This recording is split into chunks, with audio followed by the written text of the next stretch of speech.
This training video is sponsored by the Tennessee Department of Mental Health and Substance Abuse Services in partnership with the Tennessee Association of Mental Health Organizations, TAMHO. Funding was provided in part under Grant Number 6H79SM086148, the Substance Abuse and Mental Health Services Administration, SAMHSA, the U.S. Department of Health and Human Services, HHS.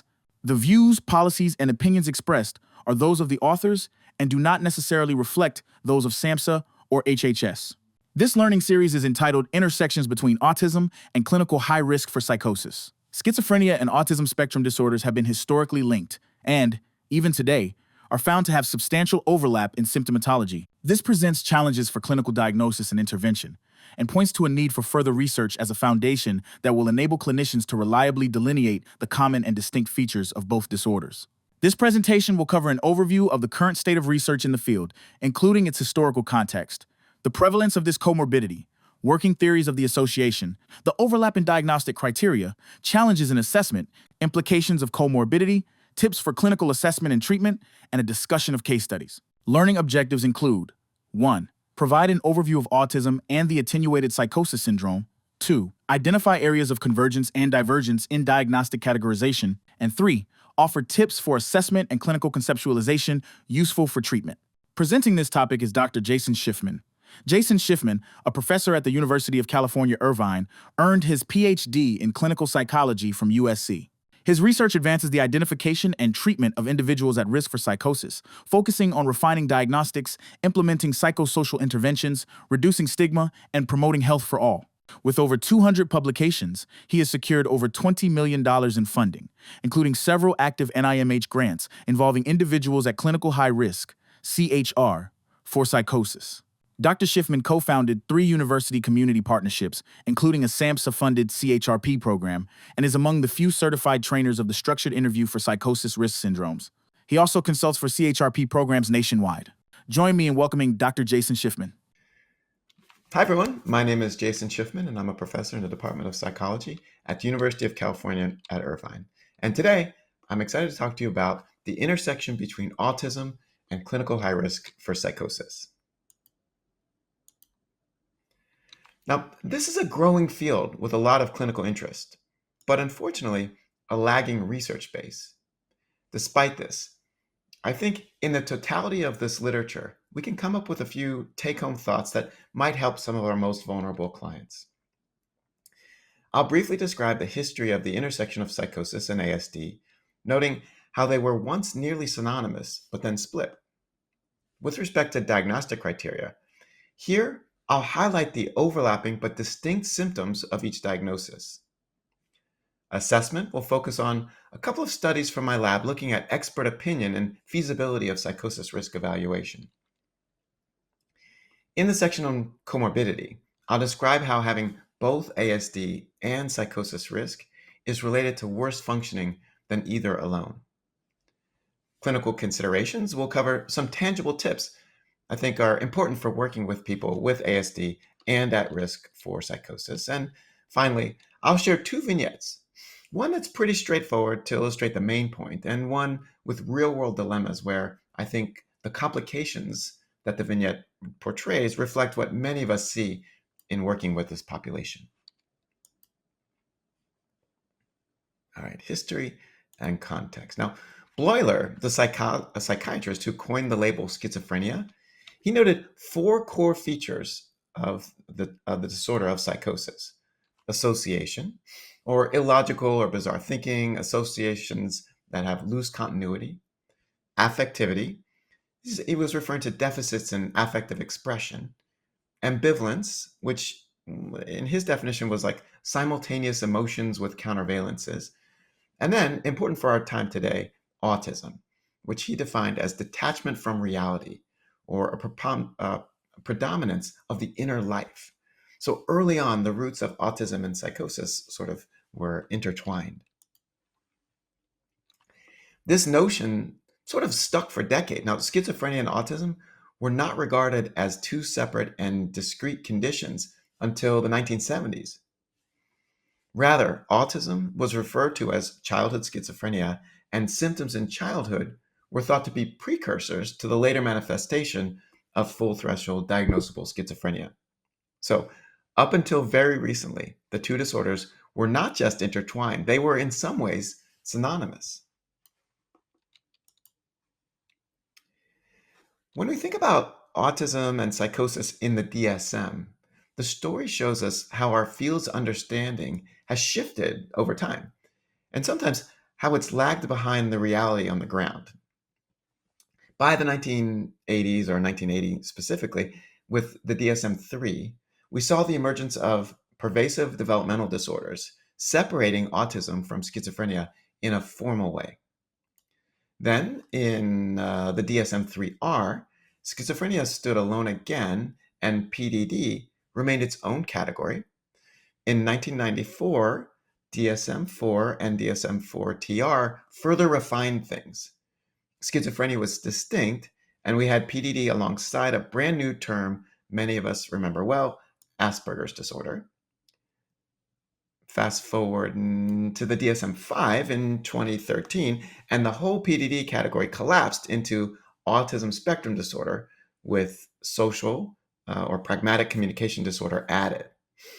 And most recently, in the DSM-5 TR, we saw the official arrival of the attenuated psychosis syndrome, nestled under other specified schizophrenia spectrum disorder. And this is most akin to clinical high risk for psychosis, which is in large part the topic of today. So, across just a few decades, autism and psychosis have gone from being in the same diagnostic bucket to being clearly distinguished to now finding ourselves talking more about the ways they can overlap again.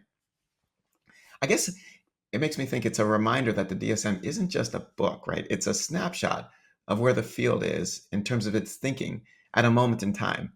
And it keeps evolving as our science and understanding keep evolving as well.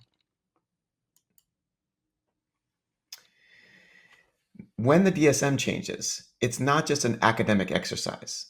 It's a ripple effect through the entire mental health ecosystem. It shapes how we define and track mental health, which means it can literally change prevalence rates overnight. It determines who qualifies for care, which can open doors for some and unfortunately close them for others. Those updates can help reduce stigma by normalizing certain experiences, but they can also pathologize behavior that many would consider typical. They steer the direction of research as well as treatment development, and they influence high stakes areas like insurance coverage, disability claims, and legal decisions. That's why it's so important that any diagnostic system, DSM included, doesn't just look at symptoms in isolation. It needs to consider context and truly support person centered care. Because at the end of the day, this is about real people's lives, not just about diagnostic codes. All right, prevalence and theory. Now, some have estimated that roughly 1.5% of the population meets for an autism spectrum disorder, or ASD, and maybe 2.4 or so meet criteria for clinical high risk for psychosis. But if a person has a diagnosis of autism spectrum disorder, or ASD, they're between a 7 to 34% chance of having psychosis as well. Now, I'm always curious when the ranges across studies are so wide. Usually, that means there are factors related to setting, population, and measurement that differ across studies, some of which we might touch on today. But in the meantime, I think the best overall estimate of prevalence for psychosis among people with ASD is about 10%. And thus, having ASD, usually in adolescence, does seem to put a person at risk for psychosis. When we talk about overlap between autism and psychosis, there are both biological and developmental pathways to consider. Biologically, we know that a family history of schizophrenia is associated with an increased likelihood of autism, suggesting shared genetic or neurobiological factors. Developmentally, children who show features of autism may be more likely to experience psychotic symptoms as adolescents. These patterns highlight how risk can be passed down through both inherited vulnerabilities and developmental trajectories. From a theoretical perspective, how can we explain the links between autism and psychosis? Chisholm and colleagues outlined 4 models that may work alone or in combination with one another to shed insight and understanding to the overlap. The first model they proposed was called the increased vulnerability model. And this is the most straightforward of the 4. Now, one condition increases the likelihood of developing the other, often with autism preceding or coming before psychosis. The associated liabilities model suggests shared genetic or environmental risk factors, but ultimately views autism and psychosis as distinct disorders. The multiple overlapping etiologies model proposes that while some causal pathways are shared, others are unique. Both conditions consist of multiple syndromes, some of which overlap etiologically.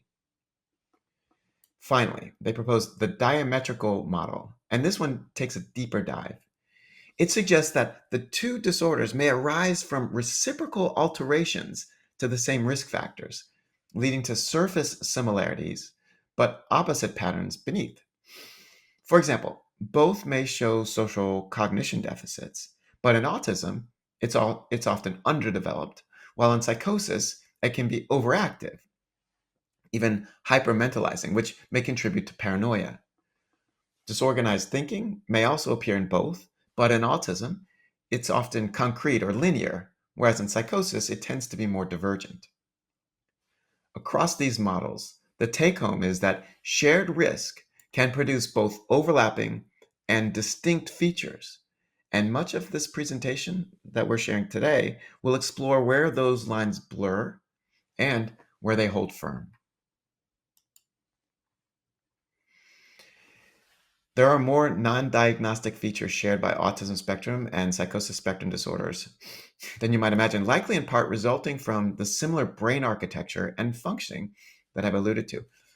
In general, both autism and psychosis are associated with impairments in neurocognitive and social cognitive domains.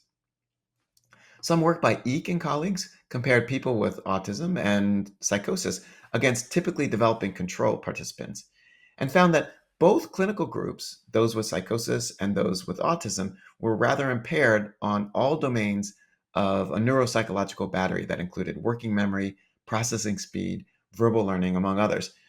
They were impaired compared to the control group. A large body of research further supports social cognitive impairment in ASD and psychosis spectrum disorders, including disruptions in basic facial processing and emotion recognition, up to more complex processing such as theory of mind.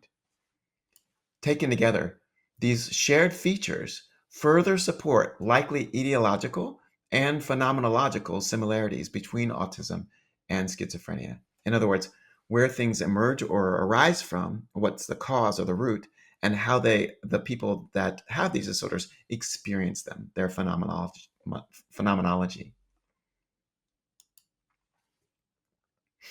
There are a number of non-diagnostic features shared by autism spectrum disorders and psychosis spectrum disorders. In general, both autism and psychosis are associated with impairments in neurocognitive and social cognitive domains. And um, this research continues to go, as you can see here, some of the representation from some of the studies that I alluded to by Eek and colleagues, as well as others from Baron Cohen, Brune, Speck, and Wolters as well. Okay, so shifting gears now to diagnostic criteria and the overlap and distinctions between ASD and CHR. Now, autism is diagnosed when a person shows persistent difficulties in social communications and interactions across different settings, plus restricted or repetitive patterns of behavior, interests, or activities. On the social side, this can mean challenges with back and forth conversation, nonverbal communication like eye contact or gestures, and forming or maintaining relationships. On the behavioral side, it involves things like repetitive movements or speech, strong need for sameness, highly focused interests, or unusual responses to sensory input. Both areas are considered together to make a diagnosis. For the definition of psychosis risk, you'll see here I have the definition that is in the DSM. This is what they refer to as the clinical high risk for psychosis phase. Their term is the attenuated psychosis syndrome, or APS for short. And it says in the DSM, and I'll cover this again later in the presentation, but at least one of the following symptoms, those symptoms are delusions, hallucinations, or disorganized speech, is present in attenuated form. Now, the word attenuated means subthreshold or less than or thinned out. So not full psychosis, but subthreshold with intact reality testing. So they have insight. They recognize that what they're experiencing might not be real, might just be in their head, and is of severity or frequency to warrant clinical attention, which means it's more than just an experience, it's a symptom that would benefit from mental health services. So you see here those two definitions, the definition of autism spectrum disorder, which I gave in the prior slide, and clinical high risk for psychosis, or the attenuated psychosis syndrome, which is defined in the DSM as that on that slide, seem pretty distinct on the surface. But when we dive a little bit deeper, we can see that there might be considerable overlap. If you think about things from a more diagnostically agnostic or neutral lens, you see that the diagnostic criteria and symptom expressions for each can easily fall into the other. So, what we have are two disorders with different diagnostic criteria on paper that seem to bleed across each other in the real world. For example, both groups can show sensory sensitivity. Someone might be distressed by certain sounds or bright lights. In autism, this might stem from differences in sensory processing. While in CHR, clinical high risk for psychosis, it might be tied to heightened perceptual experiences that are precursors to psychosis. Communication difficulties are another area of overlap. A person with autism might have trouble with back and forth conversations due to challenges in social reciprocity, while someone at CHR might have similar conversational disruptions because of disorganized thinking. Even repetitive behaviors or fixated interests can appear in both groups. In autism, this might be like a long-term passionate focus on a topic like trains or astronomy. In CHR, the fixation might emerge as a preoccupation with unusual beliefs or themes that have personal significance for an individual. Now, this table, it gives us another way to think about the overlap between autism and clinical high risk for psychosis. In the first column, you see shared areas like social emotional challenges, communication difficulties, unusual thought content, and behavioral features. The second column lists how these show up in autism, and the third shows how they're captured by risk for psychosis. The SIP stands for the Structured Interview for Psychosis Risk Syndromes, and that's our gold standard way of evaluating psychosis. So what we see in autism, what we see in risk for psychosis. Now, to me, what's striking is that both conditions can touch on similar domains. For example, both can involve social withdrawal or communication challenges, but the underlying drivers and lived experiences can be quite different. Recognizing these distinctions helps us avoid misinterpretation and ensures that we respond in a way that's tailored to the individual rather than to the label. Here's where things can sometimes get a little tricky. Some features we often see in autism, like heightened sensory sensitivity or weaker language skills or even intense special interests, they can be mistaken for signs of psychosis risk on interview tools like the SIPs. For example, sensory sensitivity might be read as perceptual abnormalities, or differences in communication style might be interpreted as disordered thinking. Social and cognitive challenges could be misread as paranoia, and highly focused interests might be viewed as grandiose ideas. The overlap in surface presentation is real, but the meaning, origin, and the context behind these experiences often are very different.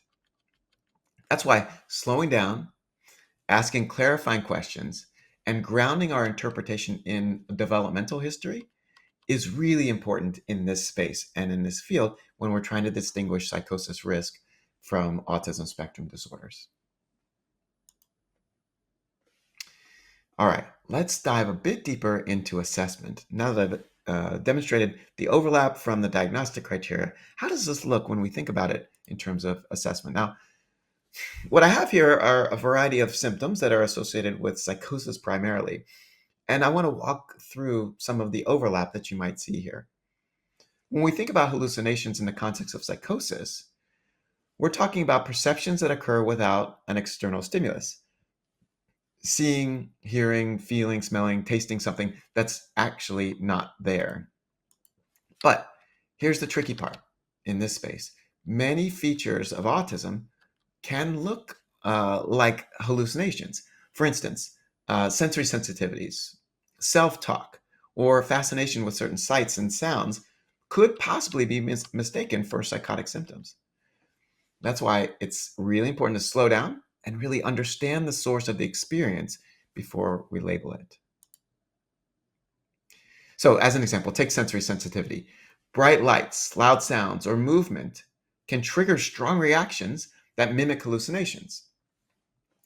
Another example, scripted or self-talk or scripted speech might be regulation, a way in which a person with autism spectrum disorder settles themselves down, not psychosis. Understanding how a person is developmentally, how they are typically, and the person's own interpretation of what's going on can help keep things accurate and help us distinguish what from what in this space. What about delusions? Delusions are fixed false beliefs outside of a cultural norm or contextual norm, such as paranoid ideation or grandiosity, or somatic experiences, etc. But autism can include unusual or intense beliefs that in some cases look similar. The difference is in the origin and flexibility of those beliefs oftentimes. A little more on this. A restricted interest might dominate daily life, or social cue misreading can fuel feelings of persecution, depending on the disorder or the nature of the challenges. Excessive fears or trauma responses can resemble paranoia. We have to ask, are these fixed breaks from reality, like as in psychosis, or are they rooted in experience and processing style, which we might find in kids with autism spectrum disorders? In psychosis, disorganized speech can mean tangents, derailment, or incoherence. Autism can bring its own differences, unique phrasing, off topic replies, maybe that aren't necessarily signs of psychosis, but represent features of autism that may seem like they overlap. In autism, echolalia or responses tied to special interests may seem tangential. The key is change. Psychosis often disrupts a person's usual communication, while the patterns we see in young people on the autism spectrum tend to be consistent over time and haven't changed that much. Disorganized behavior in psychosis can mean agitation, slow movement, or catatonia. Autism may show repetitive movements, trouble with change, or different nonverbal styles that are baseline and not new symptoms, but rather symptoms that are experiences or ways of communicating that or behaving that have been with the person for many, many years. Stimming, rocking, spinning, repeating phrases often supports regulation in autism or is believed to. Distress at changes or unique like rituals in which a person greets other people. These things might reflect neurodivergence seen in autism and not necessarily driven by the disorganization we often see in psychosis. Negative symptoms or symptoms that are experiences that we might not expect or that we see missing in people with psychosis, like reduced expression of emotion, low motivation, or social withdrawal, they can look just like autism traits. So again, knowing baseline patterns or how a person was doing in the beginning or earlier in their life, as well as their typical personal communication style, is really essential before labeling negative symptoms as psychosis or determining if they're psychosis or autism spectrum. Here you can see the slide with negative symptoms. All the symptoms overlap. Negative symptoms are common in both mental health, or both diagnoses or both labels. To set the stage for much of this work, I want to introduce one specific tool. The gold standard way of diagnosing someone as at risk for psychosis or at CHRP for psychosis is through the use of a semi-structured interview called the Structured Interview for Psychosis Risk Syndromes. And I alluded to it earlier on one of the other slides, but we call it the SIPS for short. And the SIPS focuses on 5 core positive symptoms. You see them on this slide. That positive symptom 1, or P1, is unusual thought content. P2 is suspiciousness. P3, grandiosity. P4, perceptual abnormalities or hallucinations. And P5, disorganized communication. We wanted to know if the SIPS could work with youth on the autism spectrum. Our first foray into this question involved us surveying experts in this area. In this case, 13 doctoral master level clinicians with a minimum of 3 years of experience working with individuals with ASD. We asked them to review every single item from the SIPS and rate whether or not that item might be problematic for a kid with ASD. Now, to our dismay, we found that only 15% of the items were not flagged as possibly problematic, leaving us a little weary of the ability of the gold standard interview for risk for psychosis to be implemented in this population. We also asked our experts to share with us perceived challenges they might imagine in assessing youth with ASD for risk for psychosis. They gave us 4 themes to consider. 1, how do we distinguish symptoms of autism from symptoms of psychosis? How do we pull them apart? 2, how do we get the most valid information from our clients? Whether it's a shared understanding of the questions as we intend them to be understood, or possibly a reluctance for our clients to share anything with us. 3, are symptoms actually symptoms, or are they something else? For instance, secondary gain. They're getting benefits in some other way by saying yes or endorsing a particular item or question. And then 4, a concern that our expert had was the recognition that there aren't a lot of measures designed to assess psychosis or psychosis risk in autism. And they wondered if existing tools like the SIPS could work in this population. With respect to some of the identified challenges, here are some of the themes that emerged. So from our experts, some children with autism have highly unusual expressive language resembling the word salad seen in schizophrenia. Idiomatic or unusual syntax can complicate historical questioning. Language abnormalities may reflect developmental language disorder or psychotic thought disorders. Disorganized communication may signal recent onset psychosis or a longstanding autism-related pattern. Vivid imagery lives in autism. Vivid imaginary lives in autism can be hard to distinguish from psychotic symptoms. Okay, so this is giving you a sense as to some of the ideas that our experts were sharing when they were reviewing the SIPS items, thinking about kids, assessing kids with autism.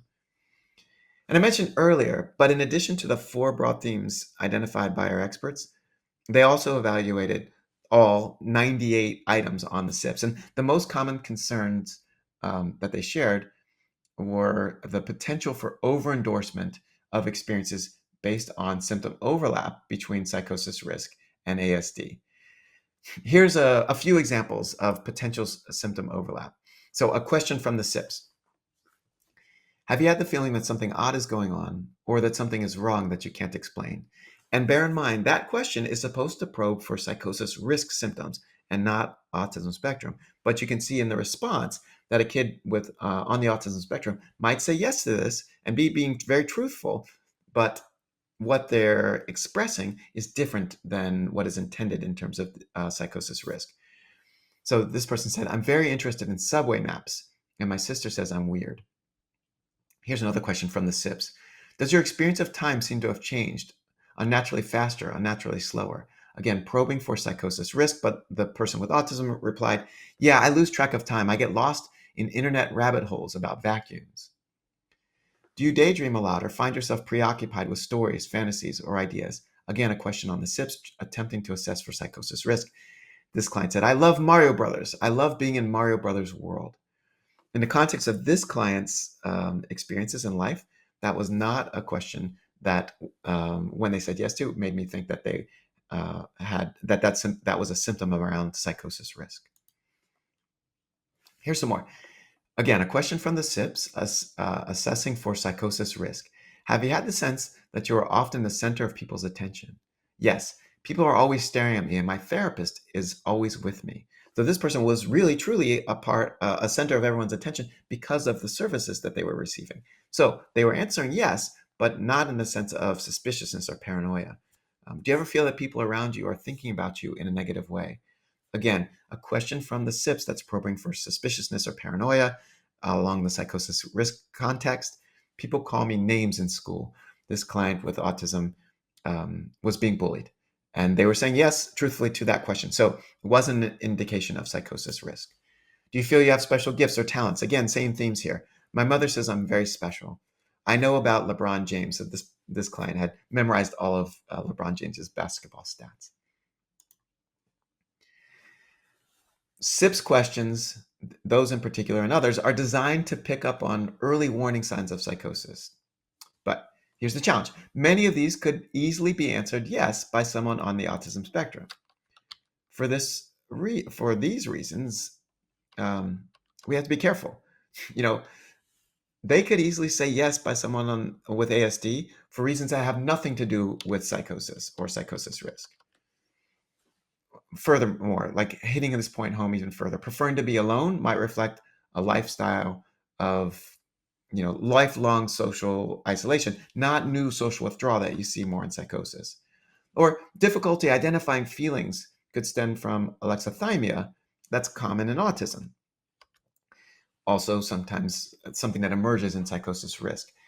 Being told your ideas or interests are unusual might reflect having niche passions. Even getting thrown off by unexpected events could be about need for routine and not paranoia or thought disorders that we might see in psychosis. So without context, what we need is to really understand what's driving the experience that we are observing or that the person is telling us about. It's context we need. But without context, these items can blur the line between autism traits and true psychosis risk, leading to possible misinterpretation one way or the other. All right, so that was a study of our experts. And in combination with that study, we had a related study.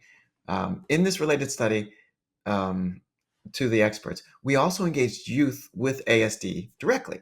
So in this project, we interviewed 21 adolescents with autism spectrum disorder, as well as a group of typically developing teens, in order to assess whether the SIPS was possible for use with kids with ASD. In terms of tolerability, the participants with autism had a harder time with the instructions, and the interviews tended to take too long, or certainly longer than those who were typically functioning. But the youth with ASD, they could get through a lot of the interview. Just had to be a little bit more patient. So, by and large, in the totality of that study, what we found was that the limitations of using the SIPs in adolescents and young adults in general largely applies to those diagnosed with ASD.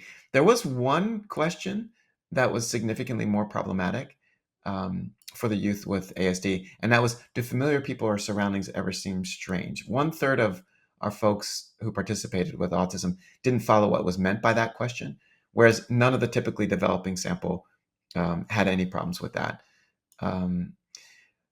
Additionally, another point to highlight is that youth with ASD, they were about half as likely to provide comprehensive answers to the SIPS items. Like they would say, I don't know, or they would refuse to answer more often. But as I led with on this slide, individuals with ASD, they didn't endorse higher rates of dissatisfaction with the SIPs, and they got through the SIPs. It was just slower. So our take-home message from this study, I think ultimately is that with a little extra time and a little extra patience, both from the interviewer and the youth and their family, the SIPs can be used with people on the autism spectrum. So if you're looking to assess for psychosis risk symptoms among a person or an adolescent who has autism spectrum disorder, the SIPs can be done. Now, our studies were focused on the impact of ASD symptoms on the assessment of psychosis risk. But the opposite question warrants consideration as well. So, a group of researchers, they examined whether having psychosis symptoms, the opposite, can complicate the assessment of autism. So, in our studies, we were talking about kids with autism assessing psychosis. And this study, they were looking at young people with psychosis and assessing for autism. They looked at how the ADOS-2, which is the gold standard measure of autism, distinguished people with ASD, people with psychosis, and typically developing adults. While they found that the ADOS-2 reliably differentiated among these three groups, there was a high rate of false positive ASD classification for people with psychosis. What that means is to say participants in their study with psychosis were being inappropriately flagged for ASD. I'll say that again. Folks in their study who had psychosis or diagnosed with psychosis, they were getting sometimes more likely to get an inappropriate ASD label. Drilling down a little deeper, the authors categorized all psychosis and ASD symptoms as positive, the presence of abnormal behaviors, not positive as in good, but like extra symptoms, or negative, which are the absence of typical behaviors. And what they found was the negative symptoms seemed to overlap, such as the absence of typical social and communication behaviors. And earlier in that slide, when I showed you the negative symptoms, and everything lit up as being held by both diagnostic labels. So that's what they affirmed in this study. In contrast, the positive symptoms, those behavioral excesses, they tended to look different between the two groups. Participants with ASD exhibited more severe restricted or repetitive behaviors, whereas participants with psychosis spectrum disorders, they scored higher on assessments of delusions and hallucinations. So all this seems like common sense, but the authors suggest focusing on the positive symptoms to distinguish between primary ASD or primary psychosis or psychosis risk spectrum disorders. Positive symptoms in psychosis, delusions, and hallucinations, generally speaking. You have to be careful, but that's where you need to go if you want to differentiate. They also suggest the creation of standardized classification tools for sorting out ASD symptoms into positive and negative categories, similar to the classification of psychotic symptoms. So basically, there's more work to be done and more measures or tools that need to be created to help us clarify things. In the meantime, while we are trying to clarify these things, when assessing for psychosis in someone with autism, we need to anchor our questions in context. Start with the timeline. When did these symptoms appear? Look for a change in behavior or functioning from their baseline, because stability versus decline can be a key differentiator, with stability being more typical in autism. Pay attention to the type of symptoms. Are they consistent with psychosis, like delusions or hallucinations, or could they be better explained by autism traits? Consider the person's response to treatment. Do they get better with a certain type of treatment? That might help clarify diagnoses, and gather as much past treatment information as possible, like past history of mental health diagnoses, things that have worked in the past, strengths that might be able to be woven into treatment plans, including school reports, prior testing, and records from across different settings. These details, they can help make sense of whether we're seeing psychosis, autism, or, as we've been emphasizing, the possibility of both. When we gather history, it's not just about CHR versus ASD. We obviously want a full picture. Things to think about include developmental and educational milestones, how someone's speech, thinking, and social connections have evolved over time. We also want to look at the bigger context. Cultural influences, community, and the surrounding environment and neighborhood, and any social factors that might shape experiences.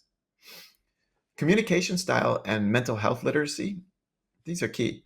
We normalize what's developmentally typical, like imaginary friends or adolescent bravado, so we don't mistake them for warning signs of any mental health diagnosis or concern. And of course, we need a thorough review of medical, psychiatric trauma in particular, and family history. All of these things actually will be really helpful. Finally, uh, when we're thinking about important information to gather, we should consider cognitive and social understanding. How someone sees the world, reads others, and makes meaning of their experience. This kind of depth helps us distinguish autism from psychosis risk or from having both with the nuance each person deserves in a very detailed and comprehensive evaluation and consideration to their life story. When it comes to autism and psychosis, we need tools that can tell us what's generally and shared between the two versus what's only shared because of how we ask the questions or run the assessments. In other words, as I was alluding to in the prior slides, we need better tools, better assessments. And I wanted to share one that's emerging. One group is taking a stab at this by developing a measure designed specifically to distinguish psychosis from autism. This is from a group in Madrid. They've taken some steps to validate an autism severity scale for the PANS. They call this measure the PAUSE, with the goal of identifying an, quote, autism phenotype that they call it in psychosis spectrum disorders. Um, Initial validation suggests pretty good convergent validity with gold standard measures of autism and psychosis in a small sample.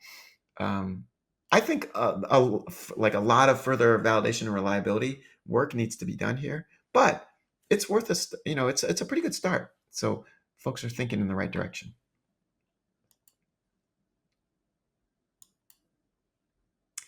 All right. Comorbidity is relevant to bring up here as well. There's one interesting study in particular related to comorbidity that I wanted to share. There is a sort of a research diagnostic category. So it's called the Multiple Complex Developmental Disorder, or MCDD. It's not in the DSM per se, I don't believe, but it's a research category. It does represent a subgroup of young people with autistic-like symptoms who also have a combination of transdiagnostic symptoms. And it's typically characterized by pervasive developmental deficits, affective regulation problems, high levels of anxiety, social impairment, as well as thought disorder. And in this study that I wanted to highlight, the authors compared a group of help-seeking transition-aged youth who met criteria for this category or this diagnostic research category, the MCDD group. They met criteria for psychosis risk, and they compared them to a group who also met for MCDD. So what they did, psychosis risk versus MCDD. And I think the most interesting finding here was that like close to like 80% of the participants with a longstanding generally beginning in childhood developmental disorder with autism-like features, this MCDD category, they also met for psychosis risk. So lots of overlap between what the researchers were sort of thinking about in terms of distinct categories. But as would be expected, and consistent with some of the other findings I've mentioned, they did not find higher SIPS positive scores among the youth at risk for psychosis, and more autism traits in the youth with MCDD. So the psychosis group exhibited, they did find more higher SIPS scores. So the kids that were at risk for psychosis, they had higher scores on the SIPS interview, which is the gold standard assessment for psychosis risk. So as you would expect, and more negative symptoms on SIPS. So it seems like there were some distinctions, but a lot of overlap. In the largest study of youth at risk for psychosis, or at CHRP, so just these folks at risk for, so not with the MCDD group. Now, in a large study from the Naples cohort, which is the one of the largest studies of youth at risk for psychosis, they identified 26 participants as having risk for psychosis as well as ASD, or autism spectrum disorder. And these individuals, they had significantly higher levels of social anhedonia and significantly lower social functioning. That said, they showed no significant differences in role functioning, no significant differences in total SIP scores. In other words, they didn't have more risk signs for psychosis. And at least in this study, they were not at greater risk for future development of worse outcomes like developing psychosis. So, if you have ASD and CHR, your risk of developing psychosis, at least in this study, doesn't increase. But if you have both, you probably have higher levels of social anhedonia and lower levels of social functioning than if you just had psychosis risk without the autism features. In this study, Zhang and colleagues, they found in a sample of 180 participants that were in their first episode of psychosis, so not at risk for psychosis, but beyond that stage, that almost 30% showed elevated traits related to autism. They had like features associated with autism. And participants with more autism traits were more likely to be unemployed, economically quote unquote inactive, and were less likely to have diagnoses on the schizophrenia spectrum. So at 1 year follow-up, these participants with higher ASD traits were less improved on their positive and negative symptoms and less improved on general psychopathology, as well as their global assessment of functioning. In another study, among people in their first episode of psychosis, this one by Chisholm and colleagues, there were similar findings of increased symptom severity and decreased functioning when ASD features are present. So, what I want to be trying to highlight, or what I am trying to highlight in some of these studies, is this. This is the take-home message for the last several slides. The combination of ASD and psychosis is more likely impairing and presents more challenges than either diagnosis or label alone. So having both is predictive of worse functioning and worse outcomes. All right, let's shift gears and share some thoughts about clinical considerations in this space. So once you've made a diagnosis or distinguished things, then what? What's the next phase? This is the clinical work doesn't stop at the diagnosis, right? So we have to think about whether the person can access an early psychosis program, autism services, or in my perspective, ideally both. And if both systems are available, can they realistically navigate them?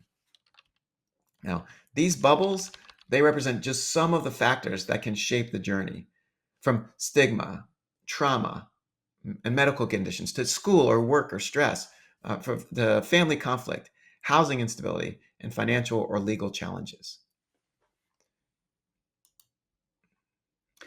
I think the biggest consideration in terms of care is to look at the systems with an S at the end of care.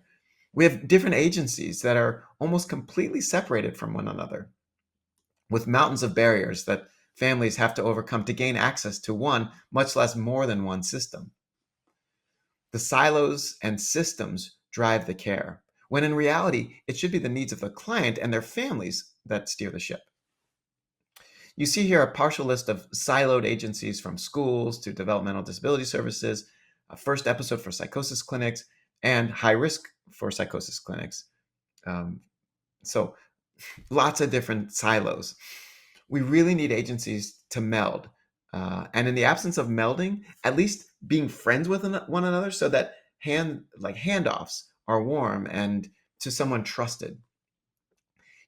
I fully contend that clients and families have a sense of these things, and the trust between providers across different agencies and in different domains of the systems of care can offer hope and comfort if that trust is strong.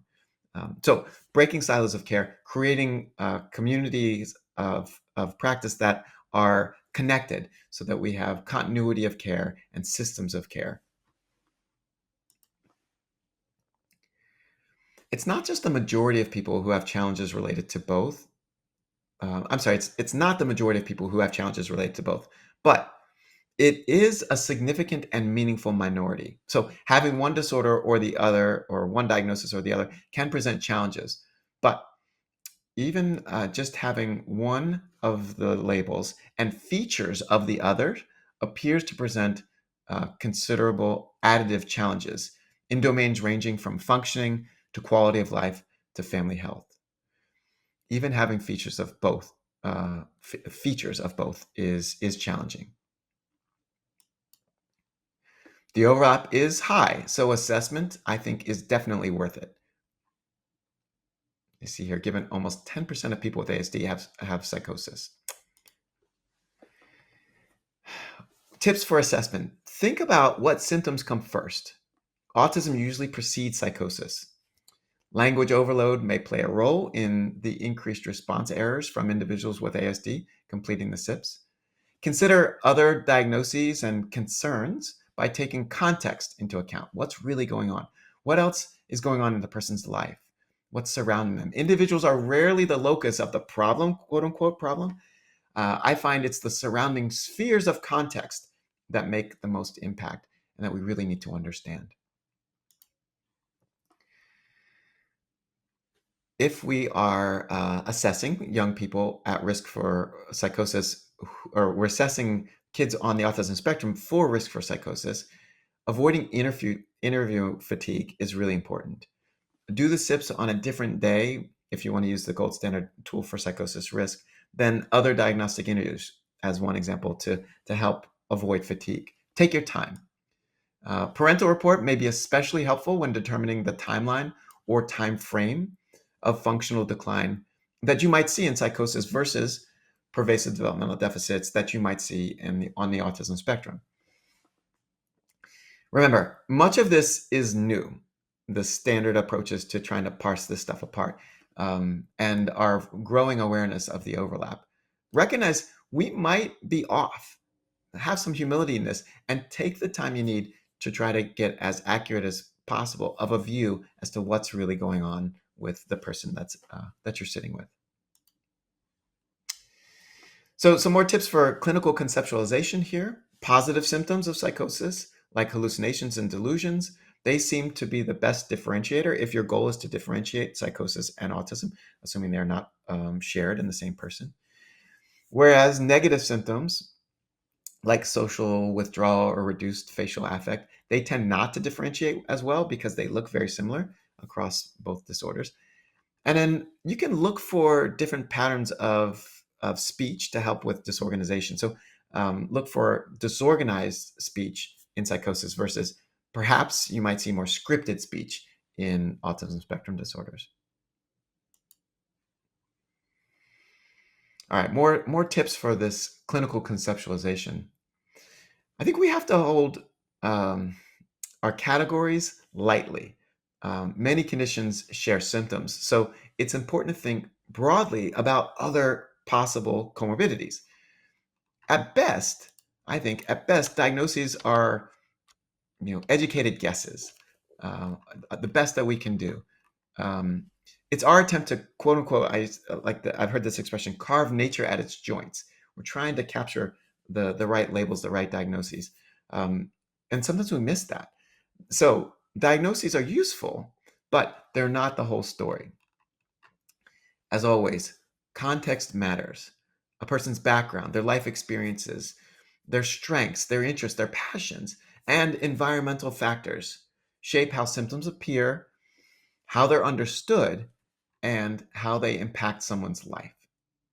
There's still so much more work to be done here, and our job is to keep learning and refining, both as a field and when we're sitting with a family one-on-one in front of us. When we think about treatment, I have some thoughts about here. So treatment considerations. When we're considering treatment for people who are navigating both autism and psychosis, one of the most important starting points is remembering that we are all more similar than different. That perspective helps ground our work in empathy and connection. Our approach should be client and family driven. This means taking the time to really know your client, learning their strengths, what's worked for them in the past, and what goals matter most to them. From there, we can create individualized plans that are actually meaningful and doable with the family. Some of the cornerstones of care include psychoeducation, building social skills, leaning into natural supports, providing needed accommodations, and using tools like cognitive behavioral therapy to target things like relaxation or school success, family dynamics, physical health wellness, and much, much more.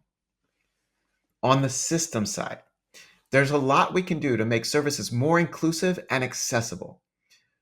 That includes expanding program eligibility so that people aren't excluded just because they have both autism and psychosis.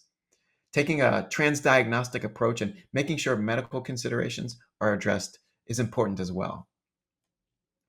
We also need to acknowledge and address quote unquote double stigma, the compounded bias that can come with carrying both labels, and actively work on cultivating hope to counteract any senses of stigma. And finally, it's important to share real stories of recovery, um, like those in there's like a YouTube channel called Paskizable. So if you're interested, look that up. It's really really inspiring, and it can remind us, it can remind clients and families, um, as well as us, that progress and thriving are possible, and we should be thinking about recovery and wellness as the expectation and not the exception. All right, I wanted to share two vignettes today. The first is one about a young person named Chris. Now, when reading the vignette symptoms of autism spectrum disorder and psychosis risk, this one should seem sort of obvious and distinct. So, Chris is a 14-year-old diagnosed with high functioning autism at age 5. Symptoms include social difficulties, needing to line up his Matchbox cars by color order, reluctance to make eye contact, tactile sensitivity to certain fabrics, and an aversion to being touched or hugged. When puberty started at age 13, in addition to these long-standing symptoms, Chris developed hypersensitivity to light and noise and began to see shadows and movement out of the corner of their eye. Chris also started hearing noises in their head like static and footsteps. All of this confused Chris because they knew they weren't real, but couldn't stop them. Okay, so in the top part, you see main qualities associated with autism. And then on the bottom part, you see main qualities associated with clinical high risk for psychosis. So in this same person, you see the symptoms of both. Developmentally, things started on the autism spectrum much earlier, around puberty. In this important developmental window, psychosis risk symptoms began to emerge. And so you can see that this person probably has both. Now, although I think this is a useful illustration, um, there's a lot more to be had. And in this vignette, we have a lot more detail that I want to read with you, and dissect a little bit in greater depth. Because this, I think, represents more of the realistic clinical expression that we see in the community. So this is a long one, but it starts with Michael. Michael is a 13-year-old boy born in Vietnam to a mother with mental illness. In his first mental health evaluation when he was 10, Michael's psychiatric nurse practitioner diagnosed him with ADHD and ASD. Pragmatic language and syntax deficits were also noted from an early age. Last year, while in 6th grade, Michael exhibited anxiety and perseverative beliefs. He began talking to himself in his room and using neologisms or made-up words. A school-based evaluation resulted in educational diagnoses of ASD and ADHD based on social disconnectedness and invading others' personal space. Michael's parents felt something else was going on and sought a second opinion. Considering Michael's history, previous assessment, and their assessment battery, as you can see in that parentheses, the team characterized his current symptoms as attenuated psychosis syndrome. A few months later, clinicians in the psychiatry department confirmed symptoms of functional decline, cognitive disorganization, and hallucinatory experiences. They prescribed him an antipsychotic at that time, but concluded that these symptoms were best explained by post-traumatic stress that they inferred from his pre-adoption life. Most recently, Michael was weaned off risperidone, an antipsychotic, to manage a new side effect of tics. He subsequently manifested growing suspiciousness with reactive aggression towards peers for imagined slights and insults that he could swear he heard. A different school contract psychologist, their reevaluation concluded that a diagnosis of psychosis was warranted based on several years of unfolding clinical observations. Acting from the supposition that early onset psychosis was too rare and too stigmatizing a condition to apply to a kid who's just having trouble paying attention, quote unquote, the first school psychologist remained adamant that ADHD and ASD were the most appropriate diagnoses, and Michael would be ill-served, pumped full of neuroleptics. All right, so this one represents general issues that many of us faced in trying to find the best diagnostic and treatment fit for young people experiencing difficulties that could be either in the autism spectrum or in emerging psychosis or both. So I want to highlight some flags for psychosis here. You can see that are highlighted in yellow. His mother has schizophrenia. That's an important family history risk factor. Then we see him talking to himself in his room and using neologisms, made up words that can sometimes signal disorganized thinking.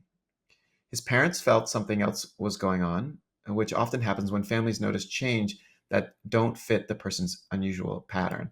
And I think it's very important to be very mindful and respectful of that source of information because parents are oftentimes invaluable and the experts certainly of their family and oftentimes of their loved one.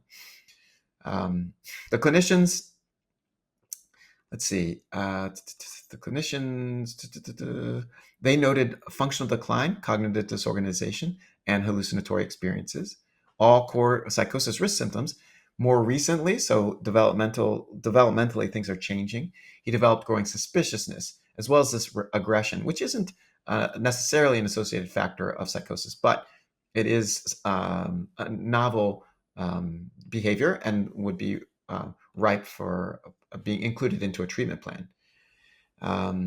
Let's see. Finally, another provider determined that a diagnosis of psychosis was warranted based on the accumulation of these symptoms over time. Now, when we put all these pieces together, like changes from how he was before, a baseline, altered perceptions, disorganized thinking, increased suspiciousness, we do have multiple clear warnings that psychosis may be emerging or psychosis risk or CHRP might be at play here. Now, let's look at the pieces of Michael's story that point towards autism, equally compelling. He already carries a diagnosis of autism with a long-standing history of pragmatic language and syntactic differences. So that's something we have to be really mindful of. And then when we were thinking about the school team and how they reassessed him, their conclusions were based on social disconnectedness, as well as invading other personal space. These are behaviors that can be consistent with ASD, might be supportive of a diagnosis. Formal testing included the ADOS, which stands for the Autism Diagnostic Observation Schedule, raising markers for autism features, and that is the gold standard, so that's good. And finally, despite the emergence of other symptoms, the first school psychologists, they stood firm with ADHD and ASD as the most appropriate diagnoses. They seem to have some concerns about a treatment plan that involved antipsychotic medications. But nonetheless, still more evidence to support an ASD diagnosis. So I say taken together, these elements represent the profile of longstanding social and communication differences that we tend to see in autism. And they remind us, all of this reminds us how existing diagnoses can influence the interpretation of new symptoms. So whenever I share this like very realistic vignette that I think captures real challenges and issues. Um, I encourage people to have just take a moment to think about things. Think about what information would you want to know that's more to this. How could you go further? If you were to dive deeper, I think here are a few things that you might think about in terms of answering some of these questions or thinking more broadly about this. Um, I personally would like more information on his symptoms related to autism so I could get a better sense as to what might be helpful to target in treatment. Plus, a structured interview for psychosis risk symptoms, or the SIPS. That an evaluation of psychosis risk symptoms could give us better insight as to the nature, the severity, the level of disruptions, and the progression of his symptoms related to psychosis risk. Definitely want to engage his family more and learn more from their expertise. Learn more about how he's doing in school, but also dive into his strengths, his interests, things that he enjoys. Other things I might consider learning more about include sleep, mood, anxiety, anyone else that lives with him in the household. All sorts of things, really. Now, for me, treatment planning would start with coordination of care and his team. So you see here on the slide, I talk about discrepant perspectives. A lot of folks have different things that they want to bring to the table with this. Coordination seems like it's in order for Michael to best support him. Then I'd like to look again towards his family and to Michael to understand their priorities so that they can be the true north of a treatment approach. All right. So to summarize all of this, autism and psychosis or psychosis risk do have areas of overlap.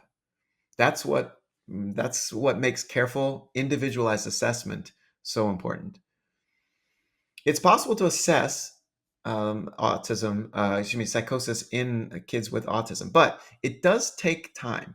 It takes nuance. It takes a passion and a curiosity to understand what's really driving the behaviors or the reports that you're hearing from your clients.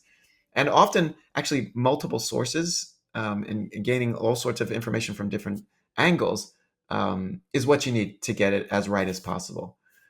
When someone presents with features of both autism and psychosis, the clinical picture is that much more complex. But that just means our care needs to be that much more thoughtful. The best outcomes, I think, in general, come from our ability to break down silos in terms of our systems of care, integrate across the systems to make it easier for families and young people to get the services that they need to target the symptoms that are challenging them. Or if it's just behaviors, targeting and supporting them in ways that will be most adaptive for their long-term success. I always emphasize keeping the needs of the individual and their family front and center, because that should be our driving light. And that's especially true for youth that are navigating the challenges of both autism and psychosis. And with that, I'd like to leave you with these images, which were drawings by the artist Gregory Blackstock, who in his day carried a diagnosis of autism and schizophrenia. Thank you so much for your time and your attention and your dedication to serving young people that are vulnerable to clinical high risk for psychosis, and in this case, might have overlapping autism symptoms as well.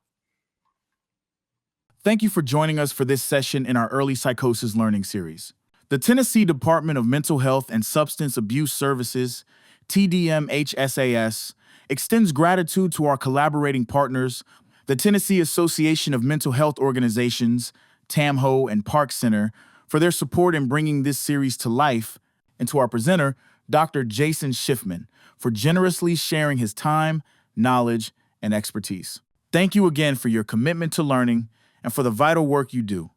We hope you continue to engage with the series and take away insights that support your practice and the young people we serve.